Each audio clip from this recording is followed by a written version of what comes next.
நாங்க ஜீரோ ஆகிவிட்டோம். மைனா நந்தினியின் புலம்பல்.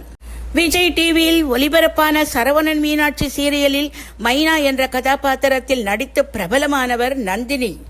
அதன் பிறகு சீரியல், சினிமா என 2 குதிரைகளில் சவாரி செய்து வரும் நந்தினி சொந்தமாக யூடியூப் சேனல் வைத்து இருக்கிறார். இதில் வெப் தொடர்களை தயாரித்து வெளியிட்டு வருகிறார்.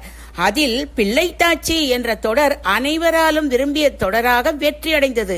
இதுவரை 4 எபிசோடுகள் வெளிவந்தன. ஆர்வத்துடன் எதிர்பார்ப்புகளுடன் அடுத்த எபிசோடுக்காக எதிர்பார்த்து கொண்டிருக்கும் இந்த வேளையில் நந்தினி கூறியது என்னவென்றால், மைனா நந்தினி கூறியது என்னவென்றால், அடுத்த எபிசோடிற்காக நாங்கள் இலங்கை சென்று 11 நாட்கள் படப்பிடிப்பு நடத்திவிட்டு சென்னை வந்தோம். எடிட் செய்வதற்கு அந்த ஹார்ட் டிஸ்கை எடுத்தபோது அது தவறுதலாக கீழே விழுந்து விட்டது. இதனால் ஹார்ட் டிஸ்கில் இருந்து எதையும் எங்களால் திரும்ப எடுக்க முடியாமல் போய்விட்டது. இந்த வெப் தொடருக்காக எங்கள் கையில் இருந்த மொத்த காசையும் நாங்கள் போட்டுத்தான் படம் எடுத்து இருக்கிறோம். இதனால் தற்பொழுது ஒன்றுமே இல்லாமல் மொத்தமும் போய்விட்டது.